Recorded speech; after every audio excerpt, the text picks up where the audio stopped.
Welcome back for another video. In this video we'll be running through a Gameweek 13 wildcard team.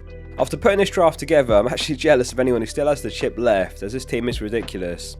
Gameweek 13 is the last good opportunity to use the wildcard, and this video is also a good opportunity to look at the best team coming out the blank game week for the final 4 game weeks before the World Cup. Due to another short turnaround, it's a mid-game week upload. However, only a few players in the team are yet to play in the league before the next deadline. Remember to like the video if you enjoy the content and make sure you're subscribing.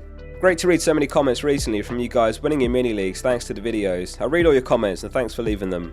So let's jump into the team, and in goal it's Guaita, who's on the road to Everton this game week. You could certainly opt for Pickford for the same price instead. He's also got 4 good fixtures before the World Cup. Palace rarely get battered. This season only Arsenal, Chelsea and Man City have been able to put 2 or more past them. Their final 4 fixtures are Everton, Southampton, West Ham and Nottingham Forest. The back 3 is Alexander-Arnold, Saliba and Cancelo. Trent looks absolutely worth the punt for the final 4, despite disappointing so far this season. It's an excellent fixture for Liverpool up against Forest next, who were very fortunate not to concede against Brighton, who did control the game. In Gameweek 14, Trent has a home game against Leeds as well, another one with Hall potential, and Liverpool's final fixture is another home game against Southampton. Arsenal are back following their blank, and Saliba faces Southampton, who are second worst in the league this season for expected goals. This season only Cancelo and Trippier have more points than him, and it's 3 great fixtures for Arsenal in the next 4. You won't be at all surprised to know there's a Man City treble up for the final 4 games. City have perhaps the best run of games of any team before the World Cup. Brighton at home, Leicester away, Fulham at home and Brentford at home. 3 home games in 4, and Cancelo is currently the top scoring defender in the game. Likewise, Man City are top for expected goals conceded this season. You could even make the case for doubling up in defence, but we've doubled up on attackers instead. The midfield 4 is Salah, Martinelli, Saka and Foden. Salah looks to be finding his way back into form, and Forest away is the type of fixture you could even captain him in, honestly. It's hard to imagine Liverpool not winning that one comfortably, and Salah's a great pick for the final 4. Around a third of managers currently own him, which is very low relative to what he offers. Despite not quite hitting the heights we'd hoped for so far, he's second only marginally behind De Bruyne among midfielders for expected goal involvement this season, which also suggests he's been a bit unlucky. Only Foden has more points than Saka among mids, and even then only by a single point. The next 2 are great games for Arsenal, so it's a double up with Martinelli, who is the 5th top scorer midfielder himself. Saka's 3rd for expected goal involvement over the season, with only De Bruyne and Salah faring higher. Forest at home in Gameweek 14 in particular should be a comfortable win, with either of these 2 capable of hauling. There is the option to sell Saka for Bowen in Gameweek 15, who finishes with 2 home games against Palace and Leicester. And of course Foden completes the midfield, who is the top scorer midfielder as it stands.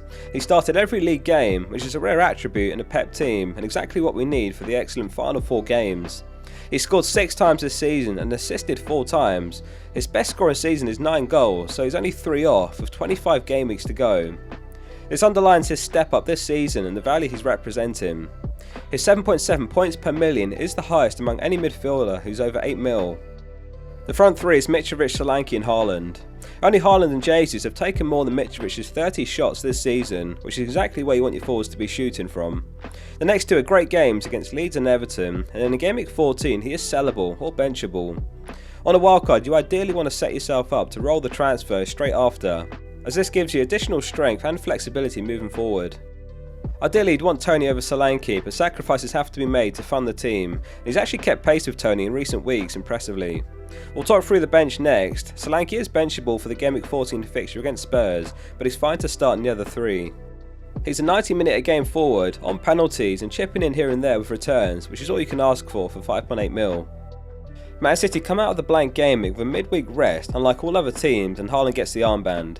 It's actually a pretty close one, with Salah definitely an option against Forest, but it's very difficult to overlook early with a home game and a bit of a rest. City will look to bounce back from their defeat in Gameweek 11, and historically we've seen some bloodbaths off the back of a City defeat in the league. On the bench it's Ward, Andreas, Guehi and Dunk. Both Andreas and Guehi could be starting in Gameweek 14 in Solanke's place. If you're struggling to fund this team, there are a few areas sacrifices can be made to free up funds. For example, Ward to any 3.9 mil keeper, since you just need Guaita to play the next 4.